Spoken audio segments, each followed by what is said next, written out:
Welcome everybody back to Whiskey Words and Wisdom. What's up, guys? Hello. It's been about a month. What's up? Well, everybody knows I'm Kale. There's Don. And we've got the wonderful Jenna back in the back. She hates us. I'm here again. I don't hate you. What the heck? You know, she's not here when we're here. She says, guys, I don't like you today, so. No, I was out of town, and then, I got really fucking sick. I feel like everyone right now is like, oh my God, we're all sick. I'm like, yeah, I fucking had it already. It sucks to be all. But no, I did. I got really sick. Yeah, no, you said you were sick. I got back from Vegas, and I was like out. Oh, sick. Yeah. No, I really was like, it was like for a week and a half, like really, it was dumb. Like, postpone all my shit. Yeah. But you feeling better? Yeah. Well, I started like eating a little better. I started going back to the gym. Yeah. I started taking all my vitamins again. I'm like, all right. Now I'm starting to feel better. I feel it. Nice. So you back in the gym, huh? I'm getting in there, yeah. Well, I mean, you can start the 40-day challenge with me. I just started today. I'm going to at least work out 30 minutes or do some active 30 minutes every day for the next 40 days. No fast food, because that shit's killing me right now. Postmates is going to miss me. They're going to be like, hey, we got this coupon for you. You sure? Free delivery. Yeah, free delivery. I'm like I am their number one customer for sure. Probably.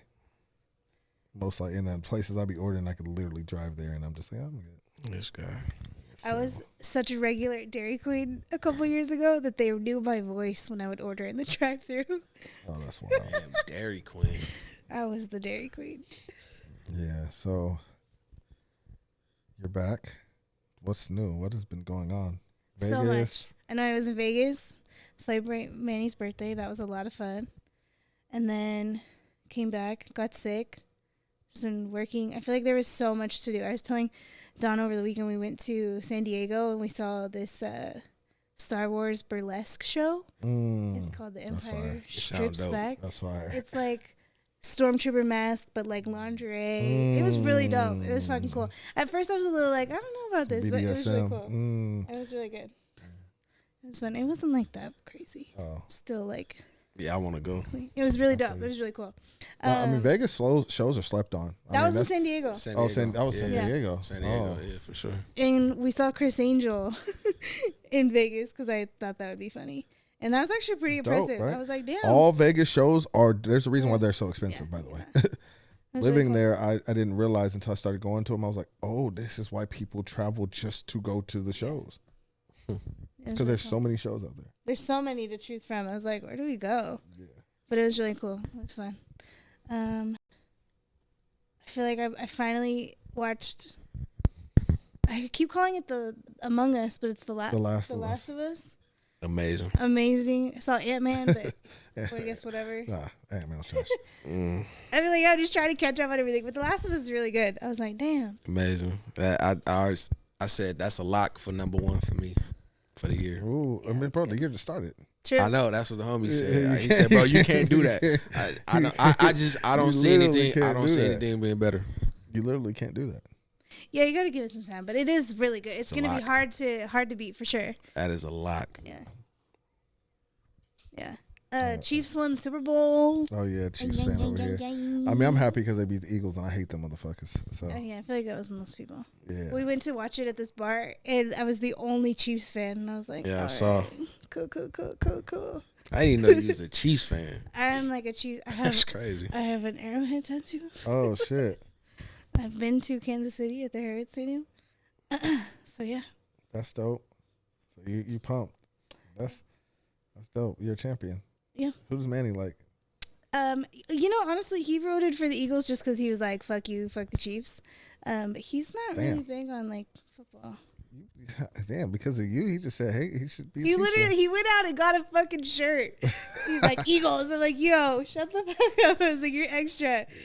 And then I have these, like, really old original NFL sneakers, and they're, like, the Chiefs on them. That's weird. Everyone thinks they're super ugly, but I thought they were cool. It's like they're literally as old as me. They were made in 92. Sounds like a Chiefs fan. Whatever. We won the Super Bowl. Fuck off. So you're Super Bowl champion. Went to Vegas, got sick.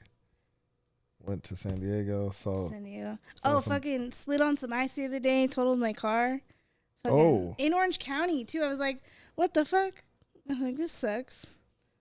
But it's fine. Maybe that just meant it's time for a new car. Maybe. We'll see. Tesla. I dropped it off to get an estimate, so we'll see. Yeah, you know, I was need gonna that rent the Tesla, and I literally had to look up a YouTube like, how do you even drive it? I need that, yo. Because I was like, if I'm gonna I just got out of one. Oh yeah. You love it? Oh, they're dope. Fucking love it. It made me love it even more. I feel like they have really cool gadgets, and it's like cool, but I don't know. There's something nice about like changing gear. You know what I mean? I don't know. Man, that shit's amazing. Like, I was chilling that motherfucker. We had pulled over, got some food, and was watching movies on that motherfucker. Oh yeah. That's just fine. It fucked me up, yo. That's just like, fine. oh yeah, I need this. Yeah. That's my next car. Yeah.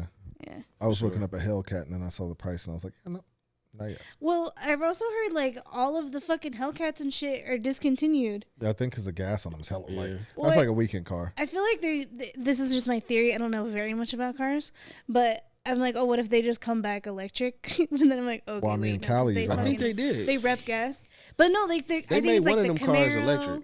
the fucking chart, like everything. 2022 is the last year. I'm like, they're gonna have to bring it back eventually, but it's weird that they all like at the same time. I was about to buy another 50 and start racing again.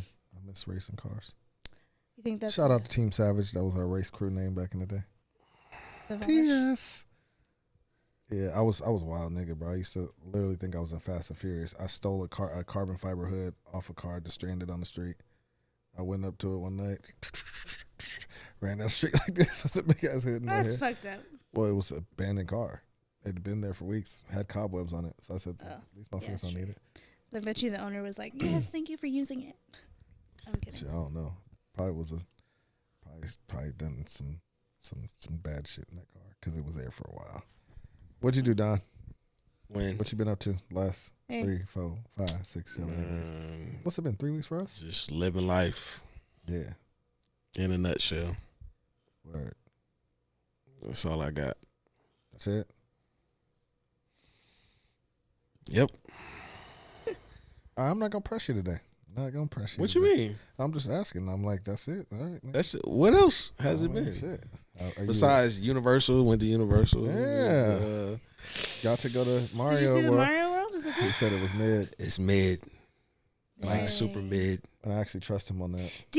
Why do you think? I mean, they're making something that's supposed to look like a cartoon. So does it have to be kind of like? Nah, but the one that they got in fucking Japan is lit. I mean, wherever the hell. you Everything in Japan have is to, like, Mario Kart is epic, so you have to match that energy. Like, the actual ride is just not good. Oh, okay. Damn. The actual Mario Nintendo Land is literally like in a corner in a pocket, and it's only the one ride, Oh. and it's very small.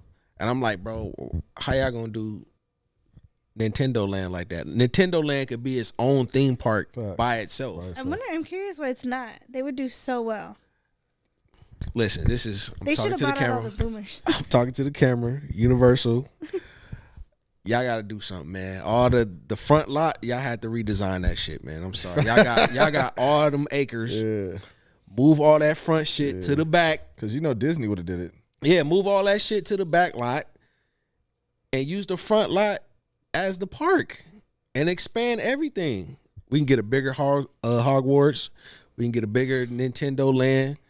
Like, man, get the people their money's worth, man. Like, that shit had me tight the whole day, yo. Like, I'm like, man, I feel like y'all trying to play us out our money.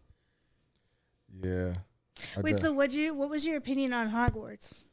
I mean, I've been there before numerous times. But I'm just trying to get an idea of like your opinion. The Hogwarts is fun, but I still think be better. I still think it's small compared, especially compared to the one I haven't been personally, but I just heard things about the one in Orlando. Mm. And that one's massive. Like, you can actually take the train there. It's actually in the cut, so it looks like like the train that they take to. Oh, that's pretty dope. Like, you can take it there. Like, that's you cool. got to go through a little thing so it actually looks like Diagon Alley. Yeah. That's cool. Like, this one is like, it's super small. Yeah, that's what I'm saying. Everything is compact. I would love for them to have like a Chamber of Secrets ride or something like that, or like there's just different shit. Yeah, I just want more. Like, you gotta really like entertain the people, like give them their money's worth. You know what I mean? Like, just expand. Like, y'all. Like, I think Harry Potter Land needs its own theme park too, because you could do a whole Goblet of Fire. No, for sure. But like I said, they need to. All them big ass studios they got in the front. Like, I'm sorry, move that shit to the fucking back lot, and use all the front to add on to the actual theme park. They still do shows there though, right? They still record on this. No, they do, but move that shit to the back lot. Oh, cause you gotta remember all that shit. Half of that shit burnt down in the back lot years ago.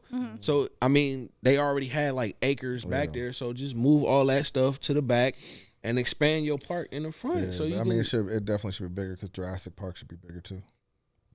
What do you think about Star Wars Land? Have you seen that at Disneyland? Loved it. Oh, okay. Loved it.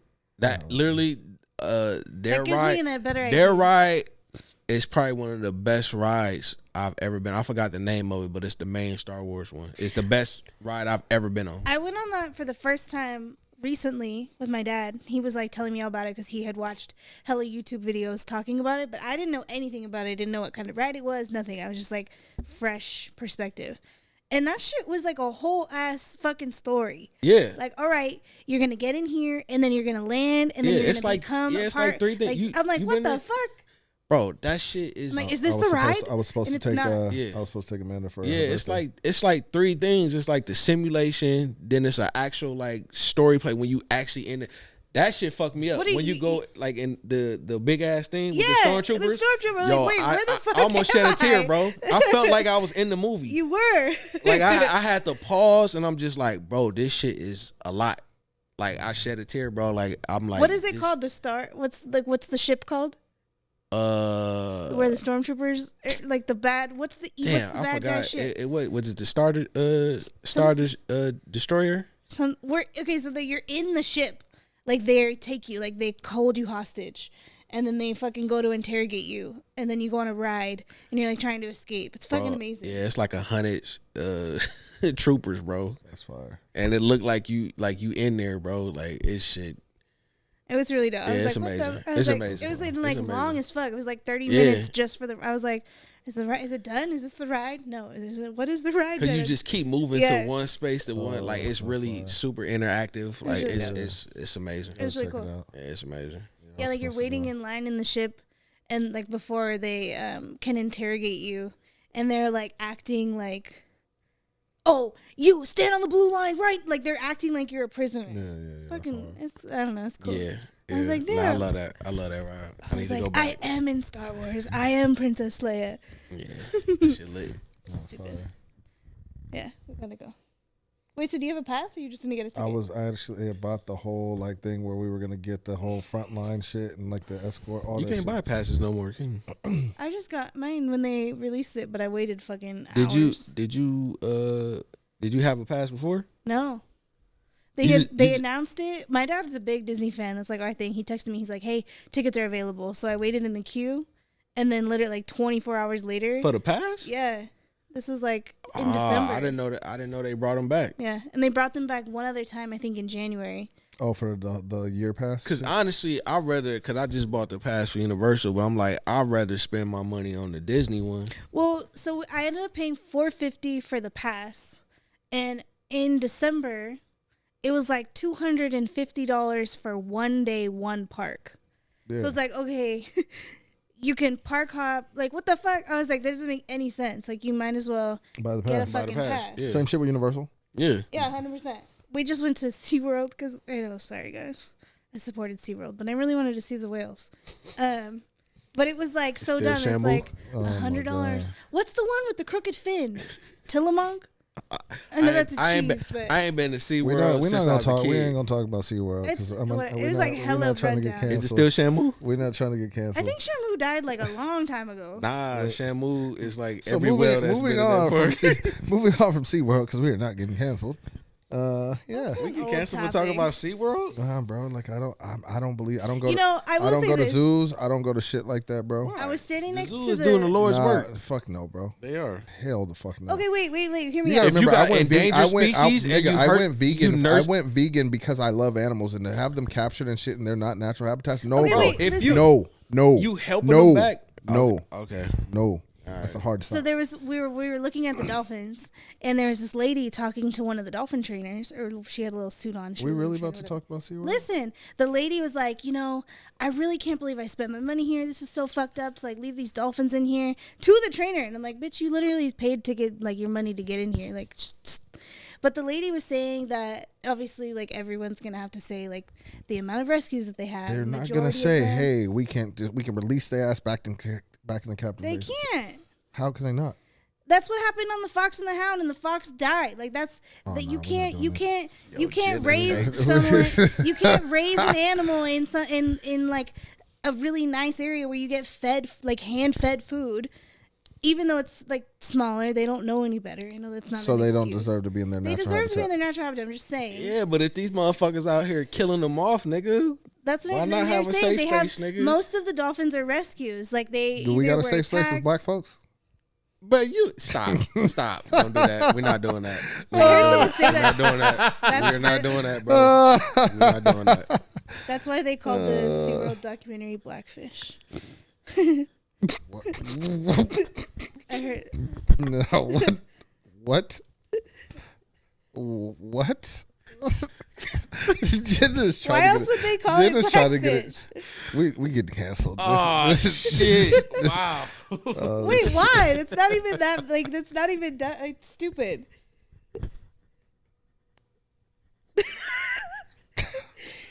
Sorry, guys. Oh shit! All right. Oh wow. I feel like it would have been fine if you guys just went with it, but now you had to say we're getting canceled, and now I'm in trouble. You painted the perspective with everyone without them just painting it. She said Blackfish. Wow. That's what the documentary is called. So why'd they call it Blackfish? You tell me, Kale. I don't know. I ain't seen that shit in so long. I can't remember. It's actually really sad, but very fascinating. You learn a lot. Did you know whales have something in their mind that we don't have? Fucking wild. A brain? No, something in their something in their brain. Like we don't know what it is because we don't have it. They can breathe underwater for like 30 minutes. That's something we know about, though. It's something in their mind that we're like, what is that? We don't know. That's wild. Like, I don't know. I mean, we don't know half the shit about our brain either. Doctors only know like 20-some% of this. Like it was something that came out of an article a while ago that doctors barely know capabilities of our brain. Makes sense. Like maybe they do know, they just don't want us to know. Just like we can only go a mile down deep into the ocean. What? Yeah, it gets too dark and too cold. It's like 1 or 2 miles. Mm-hmm. It'll crush you. And too much pressure. Too cold. That's what worries me because I'm like, what the fuck's down there? Something's living down there. Yeah, for sure. Has to. They're chilling though. It's fine. Yeah. Giant squid. Oh yeah. You know, those are starting to come out. They've definitely gone down. They found there, like a 27-foot one or something like that. Those one they found like 27. Yeah, we only can go but so far. Yeah. It's wild. No, thank you. No, I'm not going to space, and I'm not going deep in the ocean. I think both of them are beautiful, but I'll see them from here.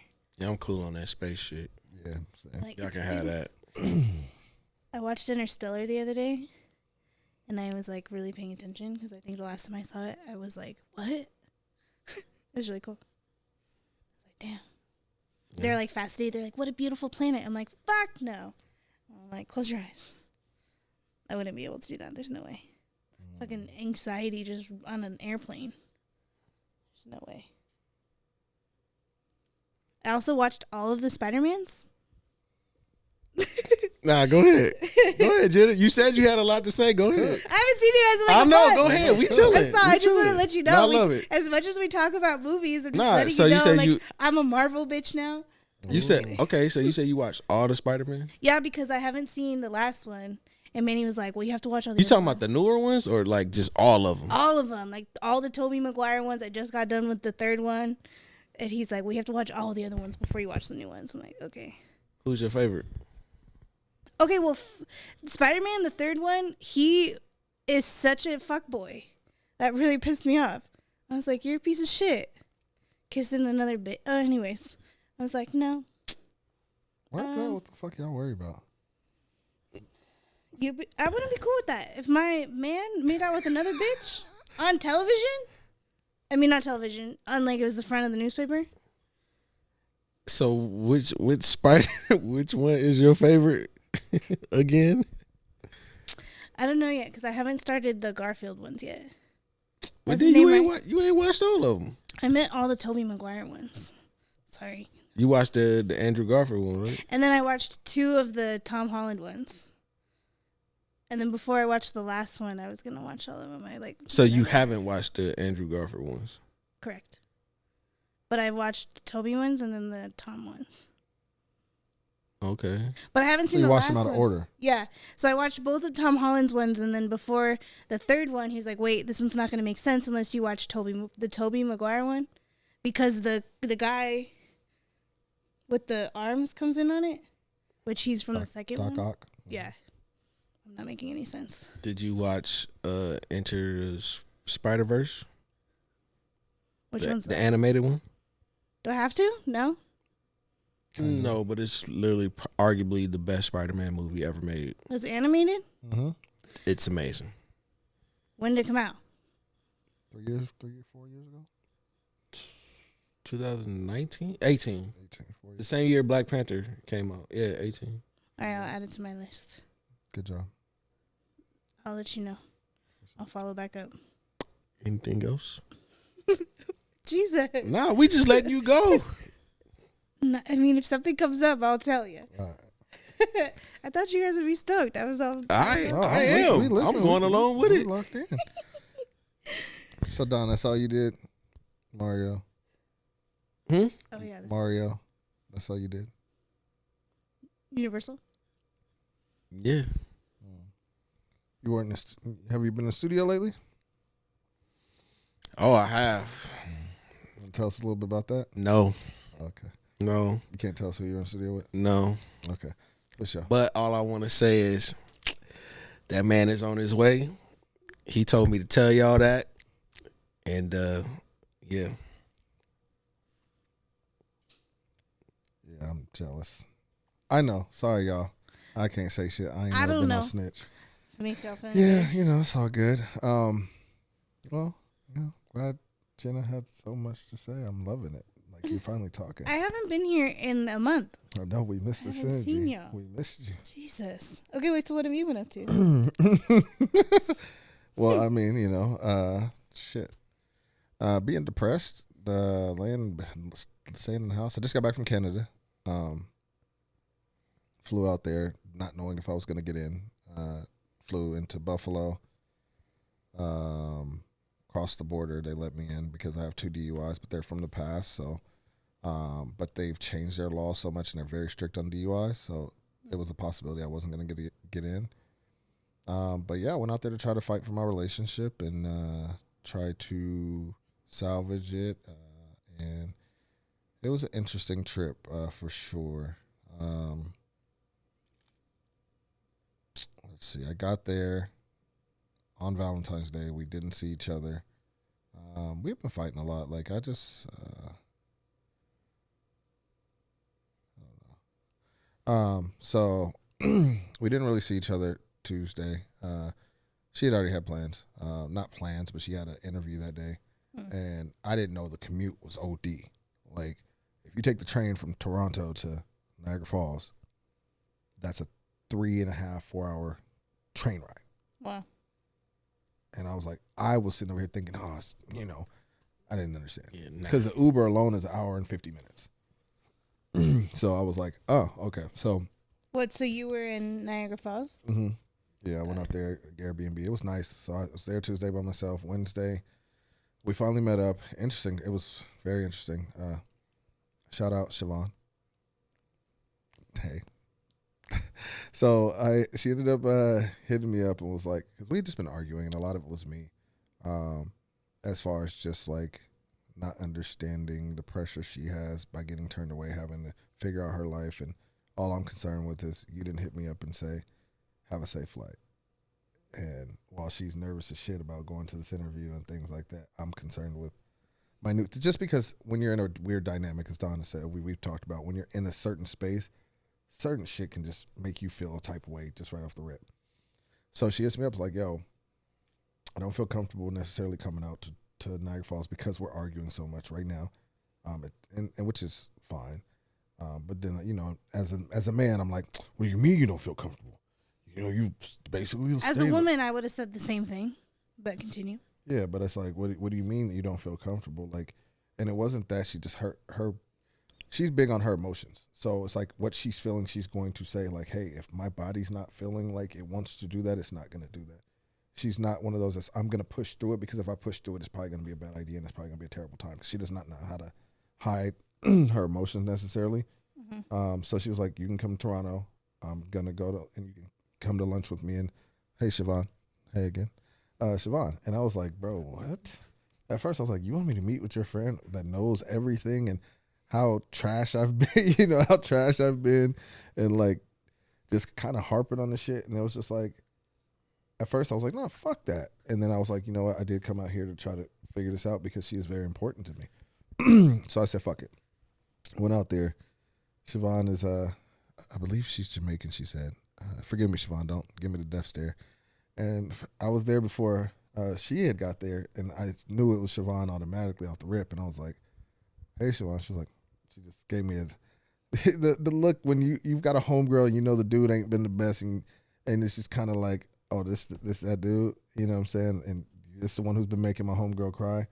She was like, hey, and just kind of gave me a stare. But it ended up being great. Like, the conversation was great. Siobhan definitely gave some good input as far as, and he and I have spoken about this.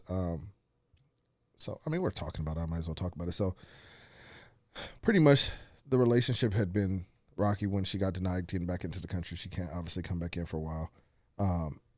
Instead of being more cognizant and more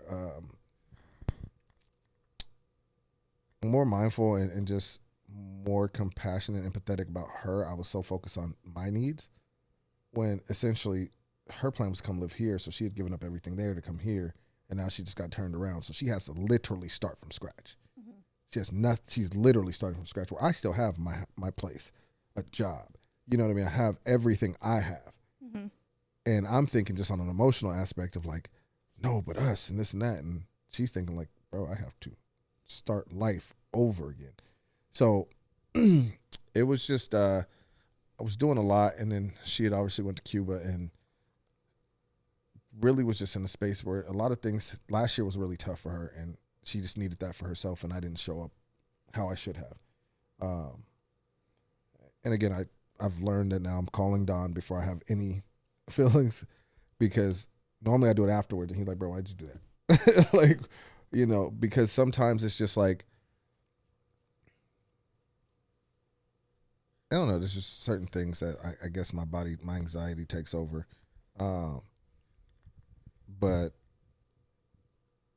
it just wasn't the best trip, and she needed me to be there for her and be supportive for her in that moment, because again, her life is literally getting flipped upside down. Yeah, she didn't come back, and that, to me, my life got flipped upside down, but I'm like, no, bro, her life is really getting flipped the fuck upside down. And she's had people that, she's always there for everybody else, right? Her friends, her family, everything. She just needed somebody to be there for her in that moment, and I wasn't necessarily that person. And then it's just like we started having real discussions where she finally started, like, she's told me before within like disagreements, but like in a place where we were able to speak and talk at a level of understanding, I could see how it was frustrating and confusing, because she's like, one minute you tell me I'm perfect, and then the next you're harping on something I'm doing. And then you're back to, oh, you're perfect, you don't need this and that. And then I'm bugging her about something where she doesn't, nothing I do. Like, she allows me to be me, allows me to make mistakes, allows all of that stuff.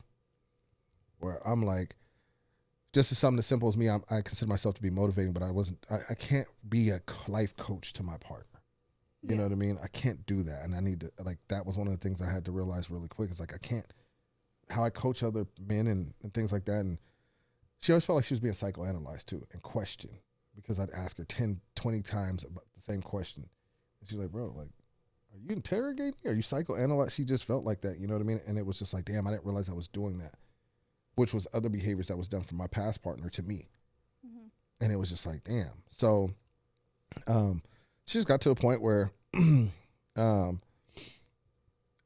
she was overwhelmed, because she was trying to go to Cuba to kind of relax and clear her mind and hopefully just find a fresh start, because now we had to figure out how we were going to develop our relationship through the distance.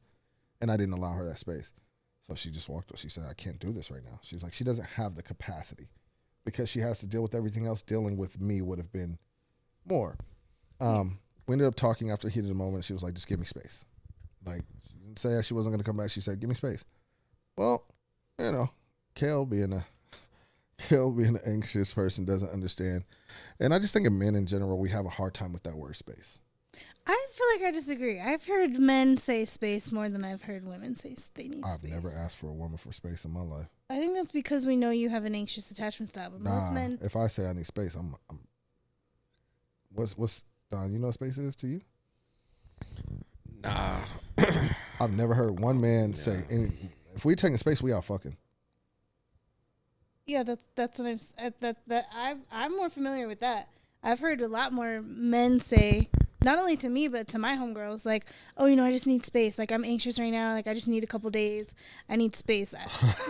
I've never. If I say that, oh, I'm in the This is like a moment then. 'Cause I would anticipate that you would say that because you can sometimes be a little avoidant and like liking your space. He don't need space. Nah, he want to talk about and work it through. Yeah, I'm. He don't like the awkward silence and shit like that. Yeah, I can't. Yeah. Okay, I guess let me clarify. I'm not saying like shit is hard right now, I need space. That sounds like an avoidant. I'm saying just like in general, whether life is hard, the relationship is hard, personal reasons, whatever. Nah, we don't do that.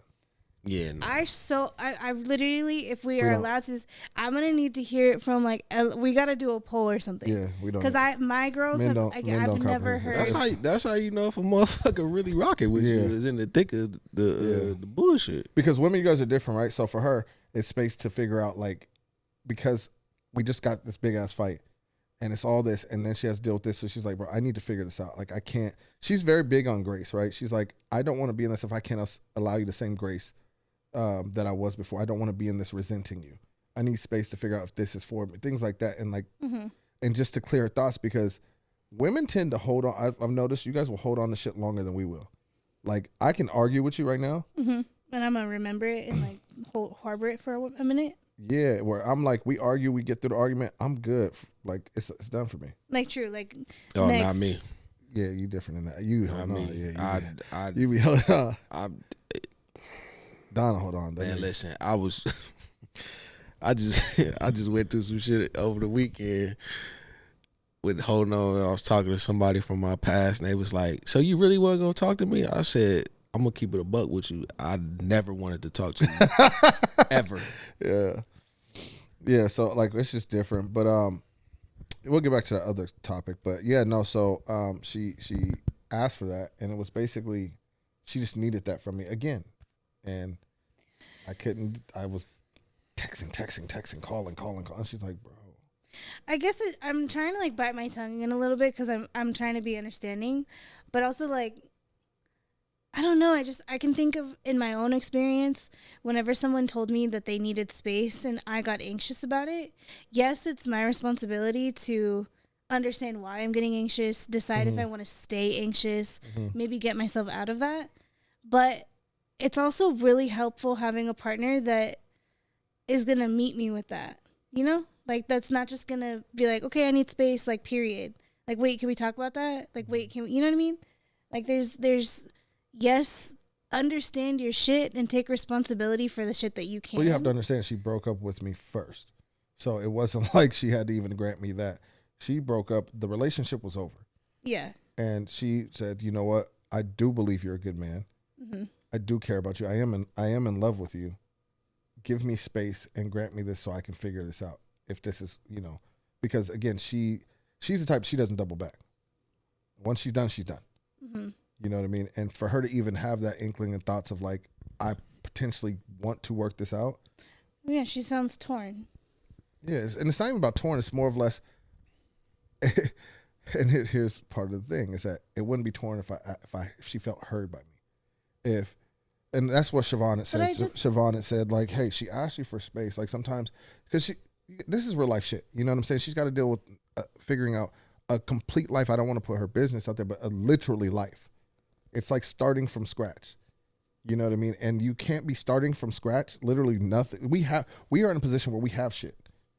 You know what I mean? You can't be starting from scratch and then being worried about, you know, you're arguing with your partner, fighting with your partner. You can't do that. You're right. And I guess in that point, I can have a lot of respect that she broke things off. because at the same time that she needs space, you're needing to be consulted. And like your needs matter just as much as her needs do. And if she's not able to meet those needs right now because she's going through personal things, then I can respect her breaking it off. I just don't think that there's anything wrong with you. But that's the thing is that it's not about consulting. It's about the fact that you pushed me to this limit, which I did. This is where I don't think you're understanding. She was in this. No matter what she was going through, she was in this. When I started pushing her, nagging, all this shit, it became to a point where it's like, when is it going to change? And at some point, you can only, as a person, if you're sitting up here and continuously taking something, and this is coming from my own experience, because you can allow shit to break you because you'll say, I'm gonna stay in this, I'm gonna stay in this, I'm gonna stay in this, and you're continuously getting the same shit.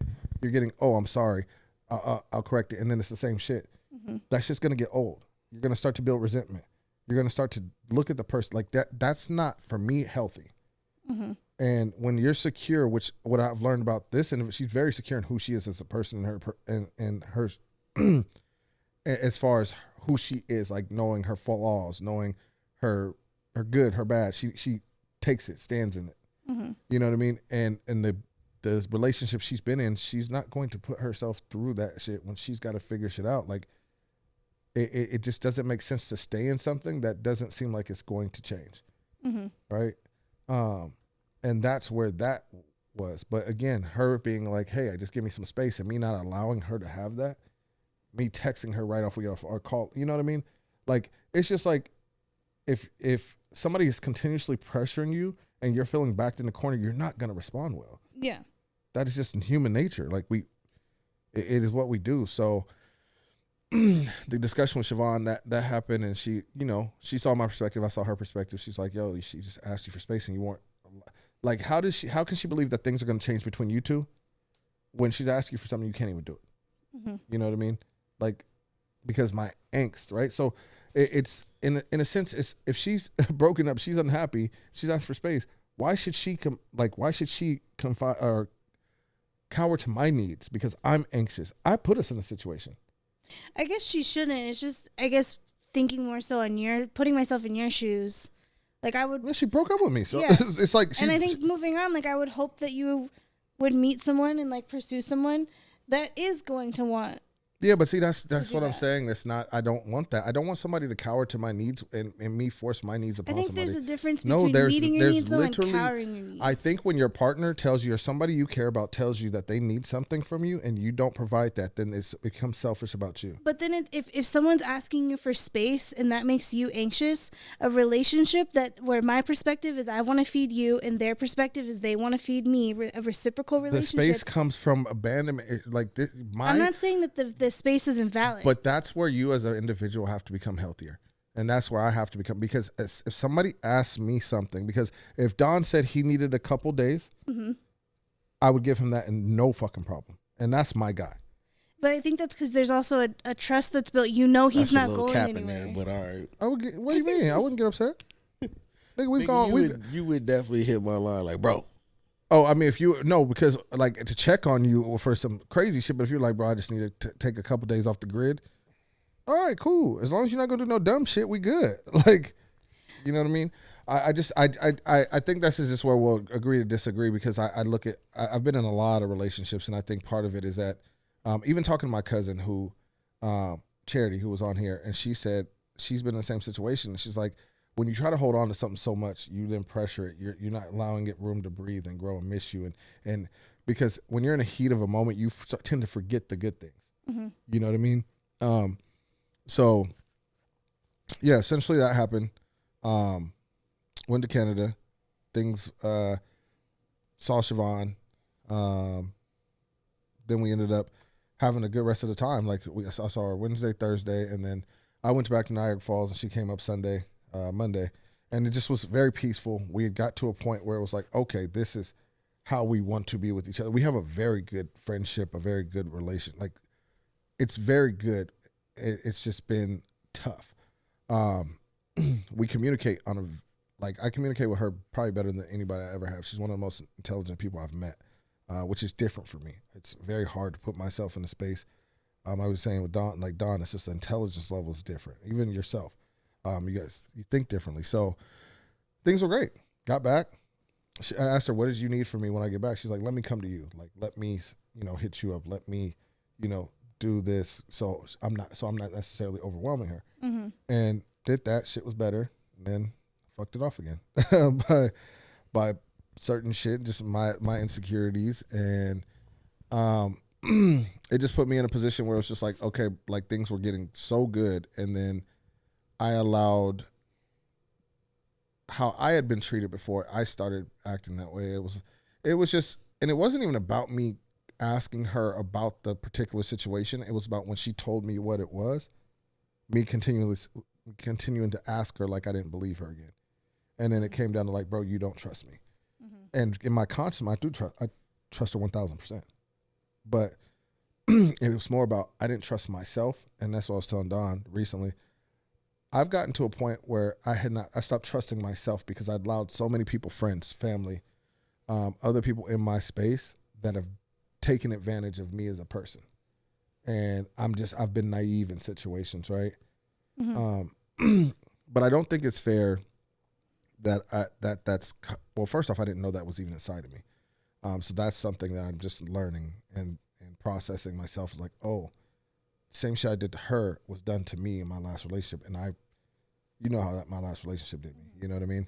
And I'm like, I never want somebody to feel how I felt in that. So, we're just in a space where it's just like, she's ultimately, she's who I would want to be with and spend the rest of my life with if possible. She's a really, really good fucking individual. She's, not without imperfections, but she's perfect in standing in her imperfections. She's puts her shit on the table. You know what I mean? Says it what it is. And it's just me growing, man. It's me just understanding like, hey, I'm having a human experience as well. Mm-hmm. And the thing is that, here's the thing, is that she will never say that how I feel is wrong. As far as like, if it's not. Granted. So that's what I'm saying. So it's never that, oh, you're wrong how you feel. It's just more of a corrective thing that I don't like how I've been because I was with somebody who has been this way towards me. So it's just getting rid of that and it's actually standing in it and just understanding that I am worthy. That's what it comes down to. Is like, I've been moving through this relationship as though I'm waiting for the needle to drop. You know what I mean? Like, I'm not worthy enough to keep a good woman, a healthy woman. You know what I mean? Like, that's the one thing about this person. And she is very healthy when it comes to knowing that she's done the work. She's done the therapy. She's done all that stuff. Even with her own issues, she doesn't let that drag into what we have. She's very healthy in setting boundaries, all that shit. I've just never been with a healthy woman that's not toxic. This is one of the things I'm discovering is like, oh shit, like I've literally never been with somebody who isn't toxic and isn't healthy. So yeah, so that's been the last month for me. Oh yeah, so I mean, Jenna doesn't know this. I think it's finally time I talk about it. So that has been a lot. Again, I am hoping for the best in that because she's an amazing woman and she really is a good person. And I can hold myself accountable because I've been in situations where I wasn't the problem. Mm-hmm. So being on the other side this time is weird. It's like, oh shit, I caused this. Where it's like every other relationship was like, no, it's because she was fucking crazy. Yeah. You know what I mean? Like she was intentionally trying to fucking hurt me or she did some shady shit. This hasn't happened in that. So guys, last episode you saw with Scheana, I had been going through some things, that being one, but that I've particularly focused on that and just dealing with that rather than dealing with the shit I really have had happen. So I did Ancestry.com and I was trying to figure out like my heritage and shit like that. I can finally tell you guys because I'm in a space where I'm okay. And I'm going through it and I'm talking to my little brother. My brother's my half brother. We're both from my dad. And I'm like, we're comparing like to see which one was my dad's because when you do Ancestry.com, it says parent 1 and parent 2. So we can match them up. I'm like, okay, this has to be dad because we match the same on here. This has to be my mom's. Cool. And then I'm looking, and then they have this thing called DNA matches. So you click on DNA matches. So I click on DNA matches, and I'm looking, and I'm like, huh, there's like a hella cousins. What the hell? And I start clicking on my cousins on my mom's side to add them. This has to be people who've done the DNA swab. Yeah. Or the spit. And then I see something on there and it says 50% DNA match, father side. And I'm like, oh, this person must be related to my dad. And I said, I hit my brother. I was like, yo, do you see this dude? And he was like, no. He's like, brother, I don't see you. And I was like, I don't see you either. He was like, well, do you see Tiara and all my other cousins that did it? I said, no. He was like, oh, that's weird. And I get off the phone and I'm like, wait a minute. So I click on the guy's picture and it says 50% DNA match. And I'm like, 50%? Oh, shit. And when you click on it, it says 100% parent. What the fuck? Yeah. So I just Wait, that is wild. Yeah. Wait, so who is he? I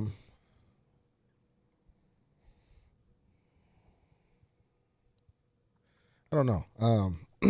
So Wait, you knew this? Yeah, he's been helping me through this. Wait, so are you disappointed? You seem sad. No, it's just a hard thing to process because a lot of my issues and abandonment issues and why I have my problems in the relationship I have now is because I had abandonment issues thinking that this man that was my father didn't want to be around me because when he would get in and out of jail, he would go spend time with my brother and my sister, but not come spend time with me. So I called my aunt, my dad's sister, and the one that's a judge in Compton, and she said, well, your dad never really thought you were his.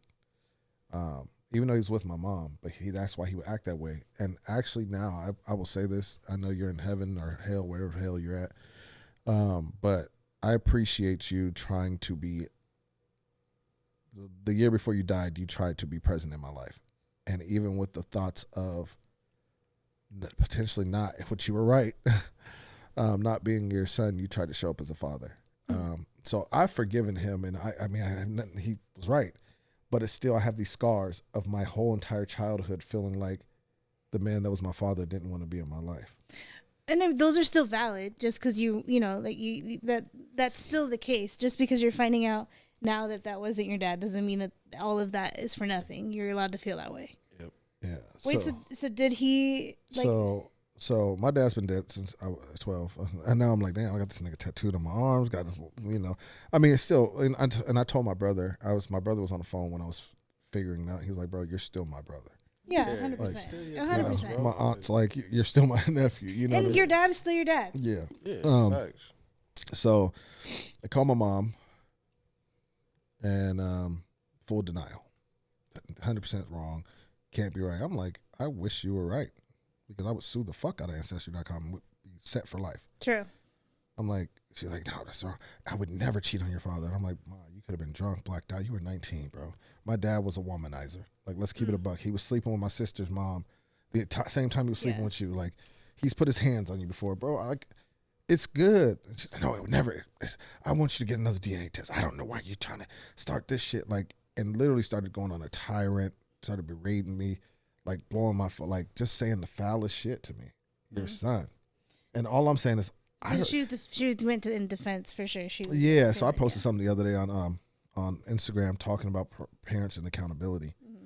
That is, and that's why I understand, but I don't need to speak with her. Like we don't need to talk not because of the situation, but because of how you're handling it.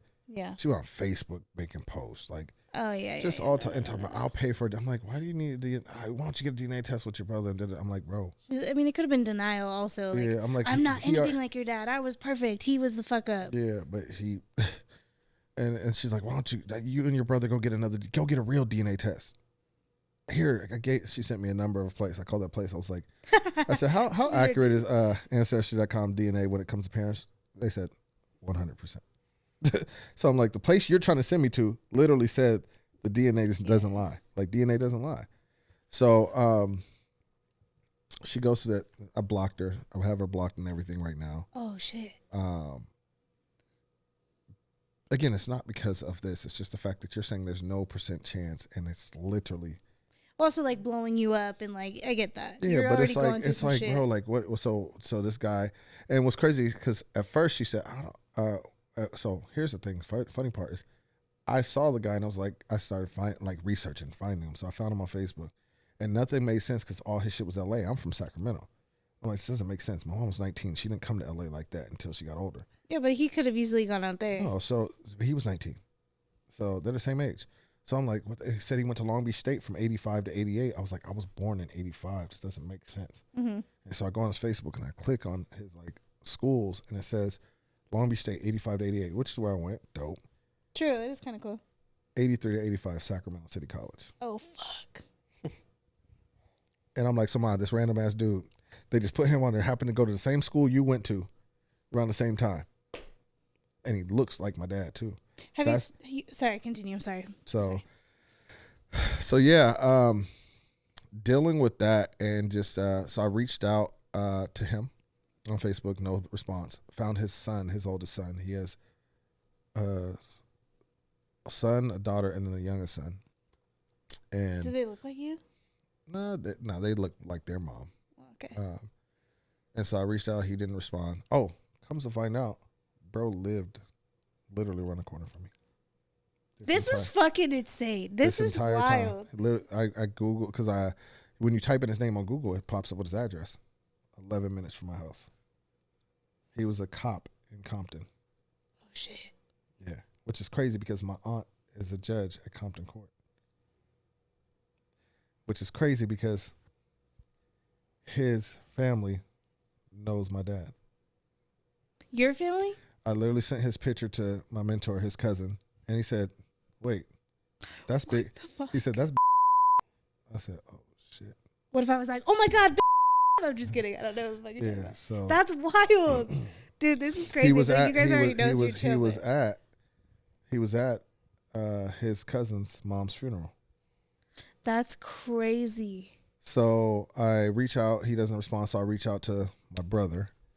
And I'm like, yo, are you so-and-so? Because I don't want to put this name out there. I was like, are you so-and-so? So yeah. I was like, hey, can you have him reach out to me in contact? I need to talk to him. Didn't tell him what it was about. He was like, oh, he passed away 2 years ago. Oh. Damn. And then I said, oh, okay. So I had him call me. And I was like, hey, I did the Ancestry.com. You know, I'm your brother. Whoop, whoop. Just for purposes, my mom wants to get DNA, da, da, da. He ends up reaching back out. I was like, nah, I don't think I want to do that. And also, please leave our family alone. We don't want to have shit to do with you in a sense. And I was like, I get it. I mean, I was the oldest. Obviously, he was 19. He wasn't with that family. Yeah. You know. But I did leave the door open, and I said, hey, listen, like, if you ever want to get to know me, the door is open. You know what I mean? You never know what that type of shit, especially medically. I may have something he may need. You know what I mean? We have the same fucking blood. True. So, yeah, just processing that, and I've been avoiding it. Yeah. And that's a lot. Been a lot. And so that, and then the reason I'm going deep into this stuff is because the grand scheme of our topic tonight is depression and things like that. So one thing I do want to say is that Amanda definitely did show up for me during this time when she didn't have to. You know what I mean? Like, she knew I was going through and she would check on me and things like that. Which again shows her characters. Like, I'm still going through this, but I'm gonna show up, right? So 4 days after finding that out, I get a call from my boss. And I'm working on other stuff, but I'm on leave, obviously. And he calls me, and I'm like, why is he calling me? And I answer, and he says, a very close coworker to me killed himself. And so then that comes in. Because last time I had a conversation with bro, I was checking on his mental health, like, yo, what can I do? Fuck. But I knew he was fighting demons.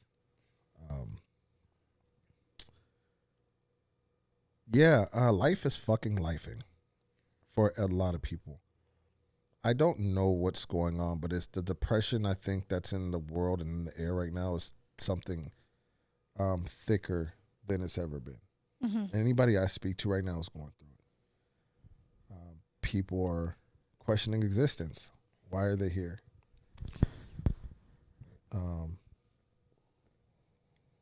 I sometimes get up and I don't want to wake up. I don't want to do it again the next day.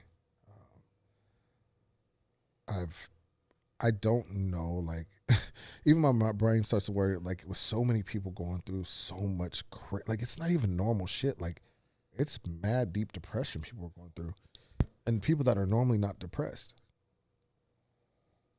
What is going on? Yeah. For one, we just live in unnatural times, bro. Everything is we overstimulated, bro. I literally was To thinking, the max. fucking max. To the max. Like it's bad. In just all aspects, bro. So it's like, think about how many times people are switching through TikTok, Instagram, Twitter in the span of like. Oh, I don't have a Twitter. It's tough, man.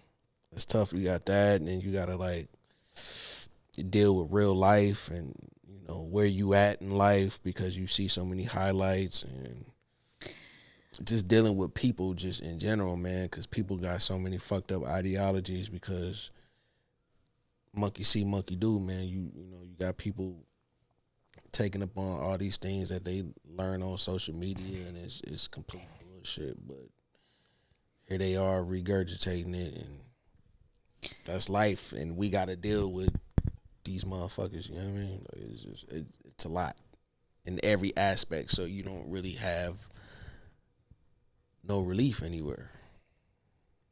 I feel like this is probably I've always been an observant person.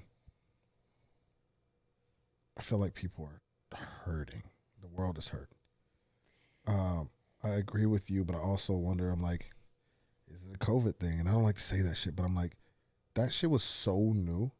And the fact that somebody made a point today, I was talking about that, and they were like, do you understand how high those fevers were getting? And realistically, that's why you get rushed to a hospital when you get that type of fever, because what it does to your brain. Like, we don't know the effects of that. But just not even on top of that, just fuck the physical part. We were basically in jail for 2 years. Locked up. When people are in jail, they get rehabilitation, training to learn how to come back out into the real world. We were locked up and then told, go figure it out. And you know what's crazy to me is when I was, even in Canada, when I was driving to Toronto, sorry, Canadians, I saw so many closed down businesses. And I was starting to like, and then watching The Last of Us, I'm starting to be like, yo, like, it's a ghost town in some places. Like, there are some businesses that never recovered. Like, when I was talking to you the other day, driving, and I saw the tents all on the freeway in the weather, I was like, yo, like, this is, and we're desensitized from it. We just keep driving. Yeah. Man, we lack so much humanity in this world, man.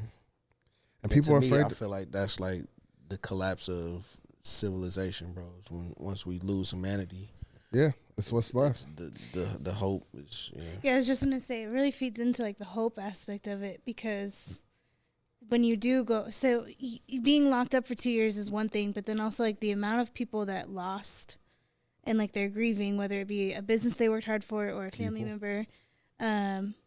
Like, grief is fucking hard. That's crazy. And that shit does not go away. So it's like people are feeling that and then might not understand what grief is or like what they're even grieving. Like, I know it sounds cheesy, but you can grieve a business that you worked really hard for. Yeah. The same way you can grieve a family member. Yo, that's crazy you say that, because I literally lost 5 people to COVID and I just didn't even think about it till now again. Yeah. And like, it hit me immediately, but that's it was how like grief is.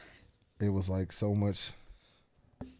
But the flip side of that is like having something to hope for and like having humanity, and like, it's cheesy, but like going to the grocery store and seeing people, someone that worked from home for so long, even before COVID, seeing a barista at Starbucks like made my day, because it's like human interaction. But you can't just change your mind that quick to recalibrate it to. I don't want to say, even now when people cough, it's still like, because the shit's not gone. True. It's literally not gone. It's still killing people. Yeah. People are still getting it. There's still different variants. Like, the shit, just because they're not talking about it as much or we've decided to ignore it, that bitch is still here. Like, it's still very much so here. Yeah. You know what I mean? And it's still like, it's not like, I don't like shaking people. I have fucking hand sanitizer I walk around with now. Like, you know what I mean? Like, it's just, it's not normal. And then on top of that, like, we still, as black folks, still got to deal with the police brutality, bro. And now from our own. You know what I mean? Like, it's and still on top of that, being in the industry we're in, as far as entertainment, the fuck shit. You know what I'm saying? The people dying, you know, the senseless murders. Like, see, but even this conversation, it really is feeding into, like, what is there to be hopeful for? You know, and I understand it's not a switch. What is it to be I'm just hopeful saying the lack of that is why the grieving process for so many people is so heavy right now. But what's there to be hopeful for? Exactly. I'm just saying, because there's a lack of it, when there's the lack of that, there's going to be an influx of depression and suicide and grieving and, you know? But what is there to be hopeful for? Well, I mean, that's like, everyone I think would have something different. I'm just saying there's not a lot to be hopeful for, which would explain it. I mean, the key to all this shit is everyone knows the answer to it, but we just choose to ignore it, or love is the fucking answer. Facts. To everything. Everything. And I'm tired of this self-love shit. I'm sorry. We were made to be interactive with other people, period. That self-love shit is trash. Yeah, it's another corner that people go and hide in. Of course, you gotta love yourself, but the biggest act of love is what you can give somebody else. That's why books like The Go-Giver are so big. It's being selfless, like loving and then receiving that. And it's like, there are people who give, and then feel like their cup's never full. And they don't even ask for it to be, but when they need it to be, it's like nobody's there and present. And then you got to start giving to better people. Yeah, but it's not that. I'm literally giving people. I'm not saying it's easy. I think people as a whole need to do a better job at handling people. I think we don't value people. We don't value people, man, and we see it every day by how they act, how they communicate, just how they move in general. We completely just fuck over people, and we just disregard people in every facet. Like, as long as we got that, we never gonna be on the same page with anything. I think because you guys work in such a capacity where you see so many people. Like, when you're talking about people, you're talking about people. I think for me, because I'm not in that, and like my circle is a lot smaller, it's easier for me to say, like, oh, choose your circle wisely, or like, I guess I'm not seeing so much of the world outside of what I see on TikTok, because I don't work in that. I work with like clients that I see face to face, and I'm working with them for an hour taking their photo. Like, that's fun. That's interaction. But you've also been in a situation where you opened yourself and opened your door up to something, and it was kind of taken advantage of. Yeah, 100%. I have love and friendships and all that shit. Yeah. And it's like your thoughts and your needs weren't taken into consideration when those people did that thing. And I guess I have a little bit of a different perspective on like being taken advantage of, because I used to say that a lot. And my mom even told me that growing up. Like, a lot of my friends in elementary school or the churches that I would go to, it was always like, Jenna, do this. And I was always like the first one to sign up, the first one to help. Like, I never said no. And it was like the hill that I died on every time. Like, I was like, nobody does the same for me. And like, boo-hoo, no one wants to do it for me. And at that point, it was like, okay, is it me getting taken advantage of, or is it me not having boundaries and saying no? But you've also changed a lot over this last year. Like, even like, I think Manny's helped you like True, 100%. a lot, because before Manny, it was very easy for me to like just say yes to like, oh yeah, sure, I can do it. And I think experiencing Manny has really helped me to see like what a reciprocated relationship looks like. We're like, oh, I say yes, you say yes. I say no, you know what I mean?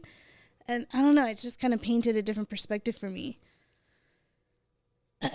To put more of the responsibility on me to choose wisely, like who I'm spending my time with and who I'm having in my circle. So I guess this whole idea of like, what's there to be hopeful for, or people are taking advantage of. I guess for me, I just don't experience that personally, because I don't work in the industry that you guys work in. Happy for you. It's not even about working. I be in the house. Yeah. I stay to myself, so my circle is literally a dot.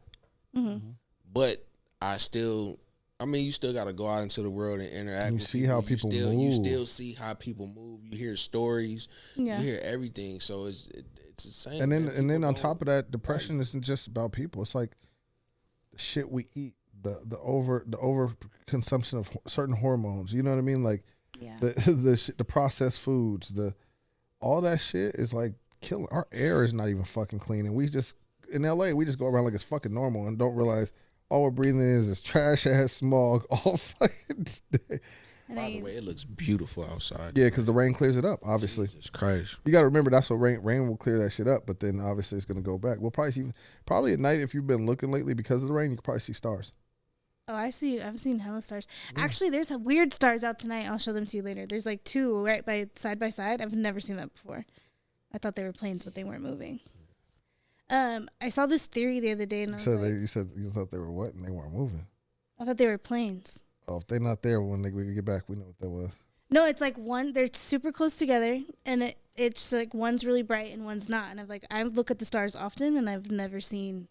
Yeah, It's if not they're the not three. there when we go back, we know what it was. Yeah, you know, and I think Because that's they a big thing too. Is They like be coming down checking. I mentioned this last week about like this atmosphere of fear, and I feel like I used to go on TikTok to brighten my day, like to laugh and to like watch some stupid silly shit.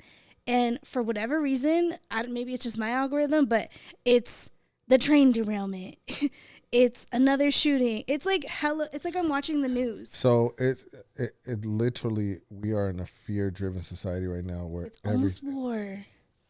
All the rain. Fucking totaled my car. You know what I mean? Like that's separate. But I just like TikTok, this like once really funny, place to escape. Like if I wanted to watch the news, I'd watch the fucking news. Everyone on TikTok right now is talking about like serious shit.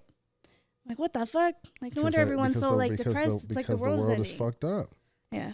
It's not everybody's doing it. It's because this collectively, and this is how we should understand that everybody's connected, because damn near, you may be the only exception, but damn near everybody's feeling something right now is not normal.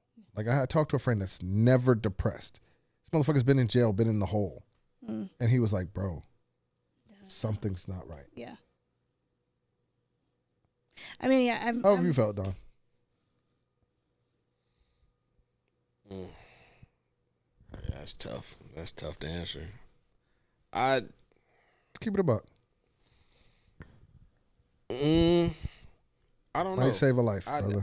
I've full transparency. Yes, please. Thank you.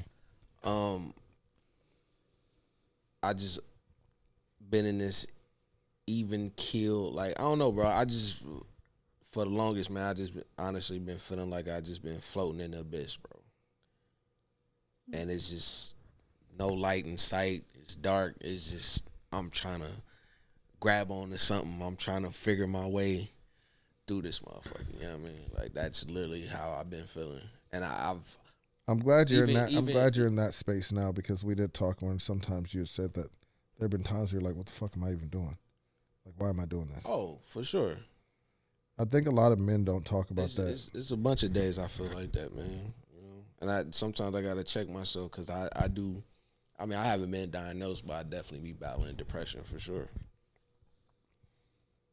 A lot of times, you know what I mean. Like I cry every day. I was just talking to something from my past, and like I said, man, when I was dealing with her, like I was literally in the thick of one of my depressions, and she didn't understand. I told her like, you left me at the height of one of my depressions, and she was like, oh, I didn't understand. I understand it now. I'm like, the damage is done. Like, you know what I mean? Like, but yeah, just telling her like, yeah, you left me like when I was fucked up, like literally in the height of one of my depressions. And we just talk about like, you know, depression in the black community or whatever. I said, just in general, a lot of people don't even believe that shit really exists. Yep. They think it's just, oh, get up, get you some money, get you do Nigga, this. I can't. Do this. Like, bro, Like, you I don't can't. understand. Like, nigga, I have no control over this. Like, it feels like gray clouds. Yes. Yeah. And there's nothing you can do to fucking shake this feeling. Nothing. And people just don't understand that shit. They just think, oh, man, go do something. Nah, bro, it ain't that. It's hard to get out the fucking bed. Yeah. Most days I don't want to anymore. I looked at my room today and I was like, what the fuck? Like, that's how you know, like, a sign of your depression is your room.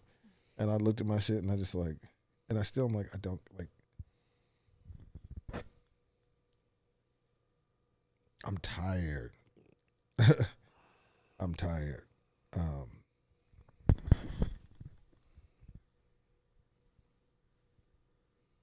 It's just, I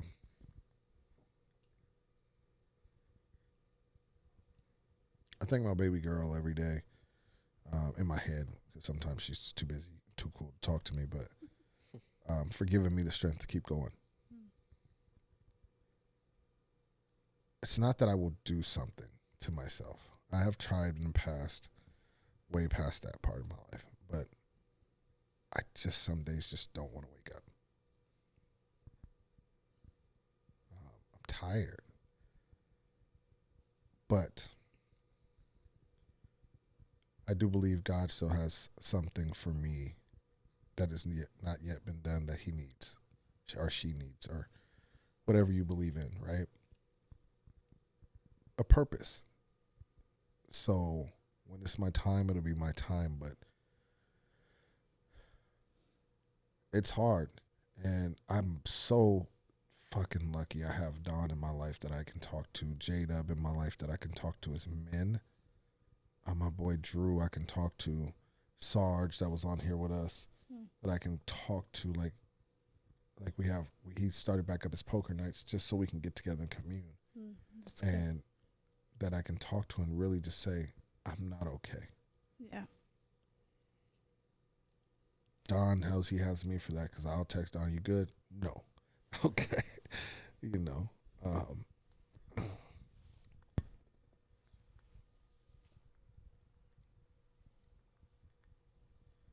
I think that the world right now is a really weird space.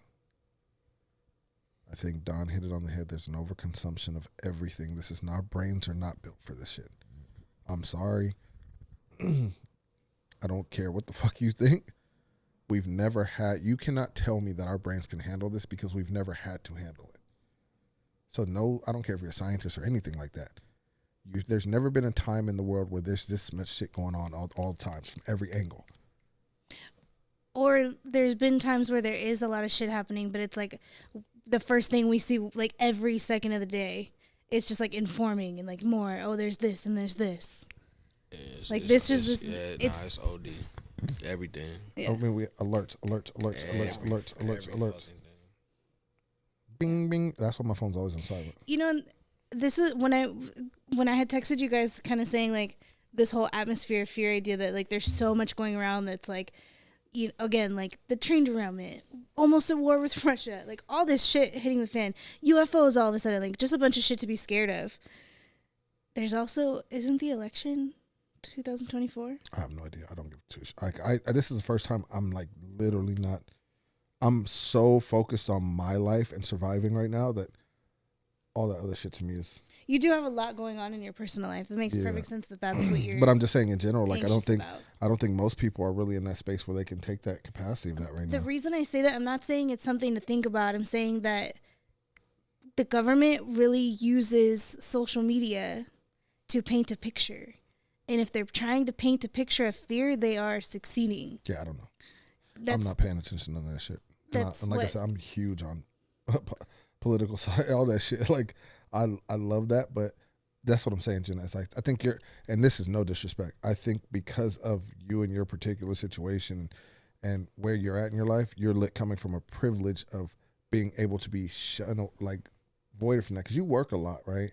And so you handle that, and then you're having to spend your time with Manny. Yeah. And then all that. You're in a bubble. You're in a bubble. Yeah. And I agree. I think the reason I'm saying that is because we're talking about like the world. So I'm not talking about my particular, again, in my own circle, like my people are going through things, but like we're good right now. Like we're chilling. I'm not at all experiencing anything to the capacity of you are with a breakup, everything with finding out shit about your dad. Like that's some heavy shit. I'm definitely not going through that right now. We're definitely in different seasons. Having to figure out if I'm still have my apartment. That's something I'm Once a month, I gotta go fight for that shit. He knows. I'm like every month. How long I've been dealing with this shit now? Yeah, a couple months now. I think it's been 7 months. Damn. Yeah, time flying. But yeah, the reason I'm saying that is because, again, if we're talking about like the world is in an uproar, or like the world is like just everyone you've been talking to is in like the same state.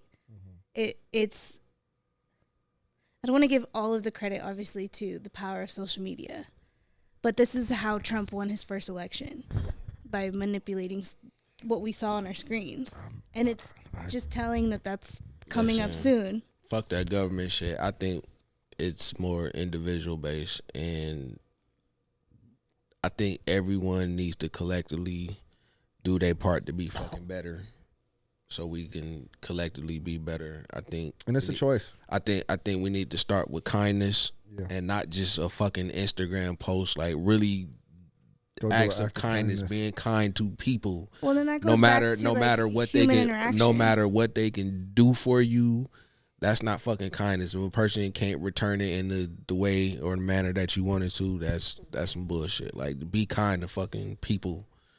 Communicate. Do nice things. Like, all that bullshit that y'all be talking about on the internet, man, stop it, bro. Like, stop putting on a show for others, man. Yeah, like, bro, like, all these fucking excuses. Oh, I'm busy. I'm doing this. Like, bro, everybody's busy. Yeah. Everybody's working on something. Everybody has fucking life to deal with. Like, be a fucking human being and communicate. Like, yeah.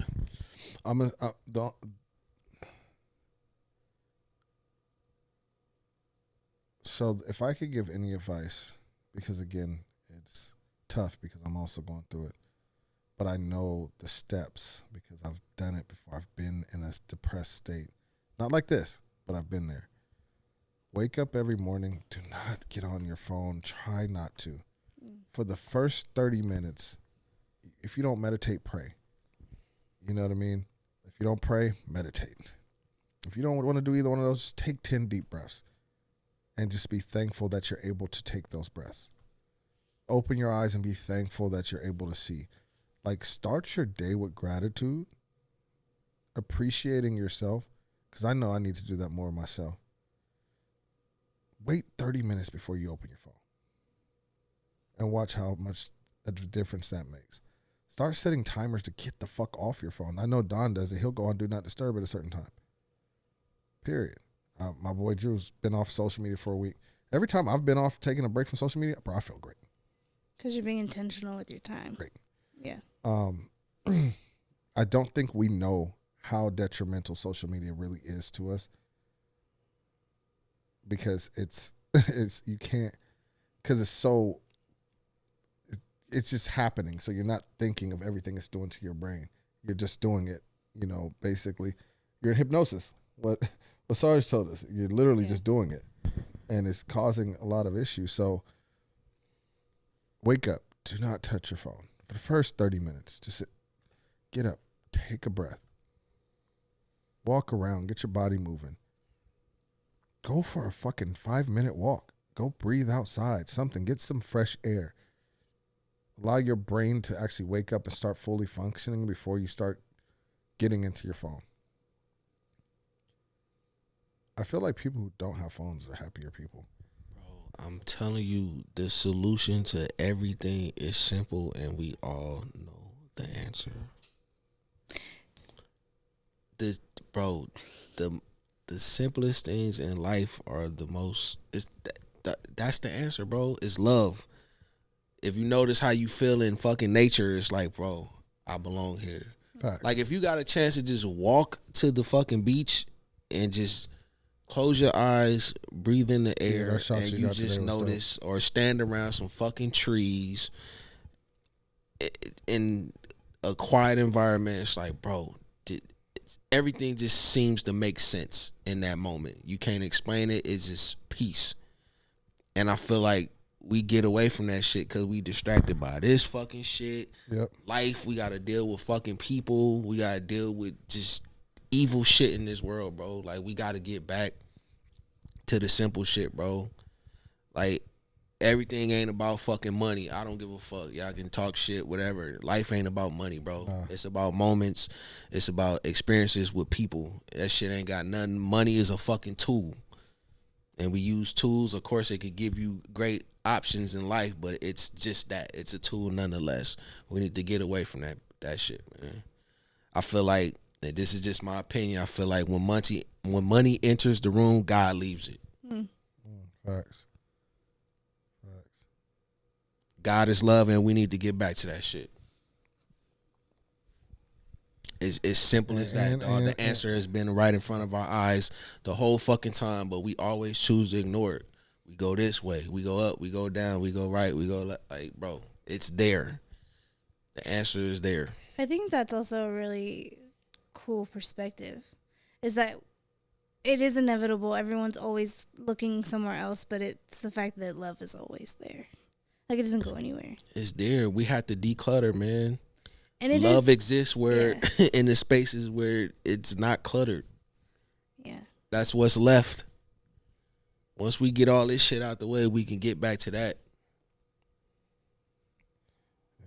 Well, I hope that's the answer, man, because again, we're just in a weird time.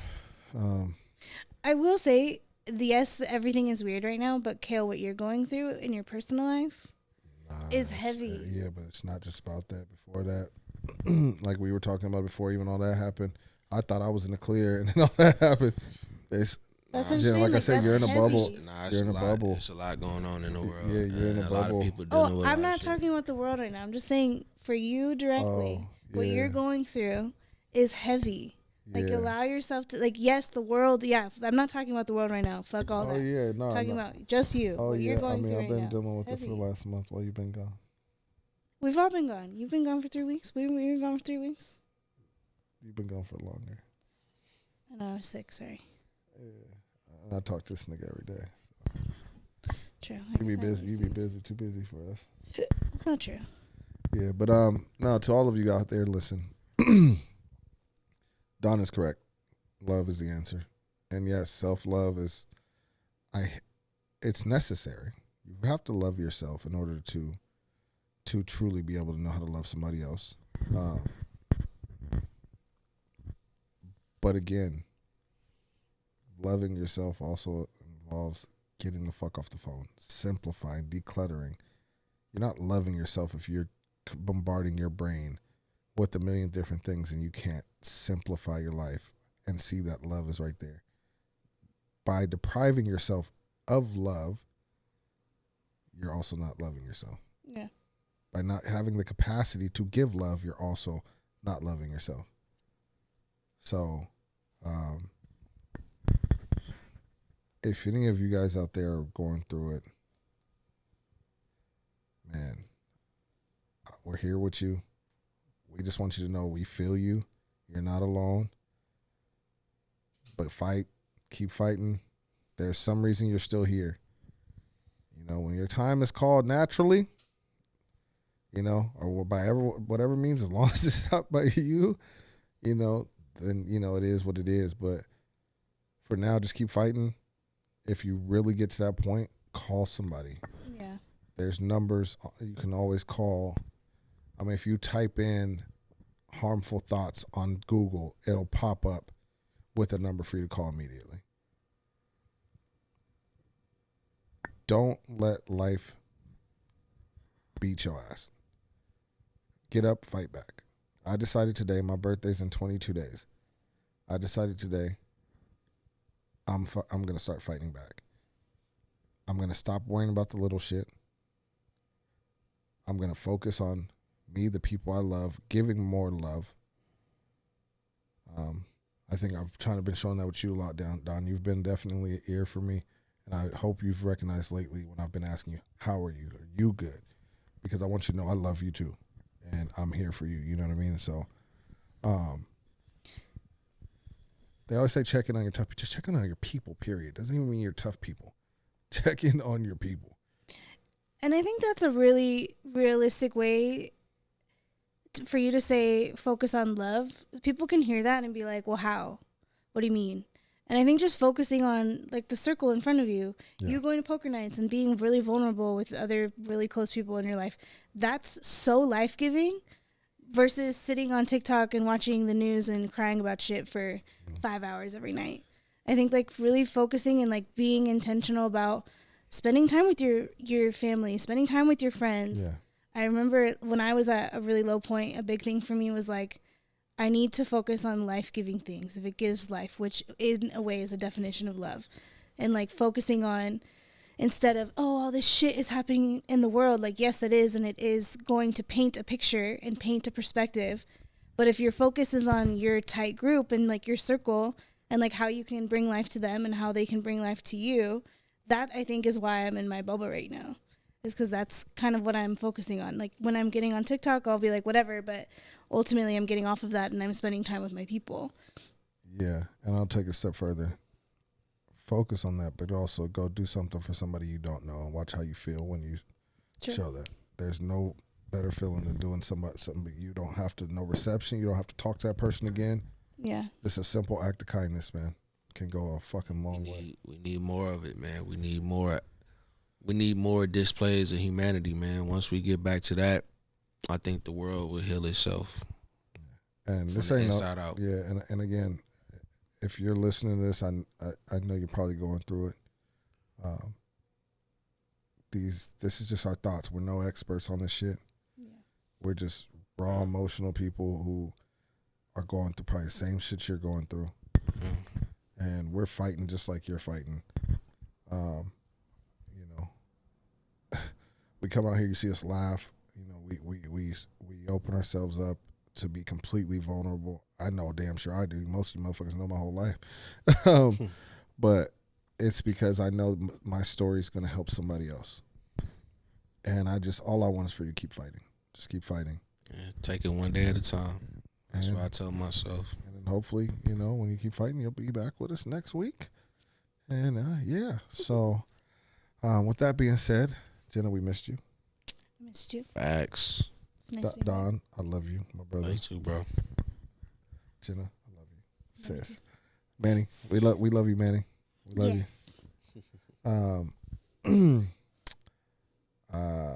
Yeah, I mean, I think that's how. I mean, I'm gonna end it by saying, you know what, like, to anybody in my life that I've hurt, to family, friends, Amanda, by being in my own head, my bubble, my selfishness, and not being able to give back give love and light, which is how I want to proceed moving forward. I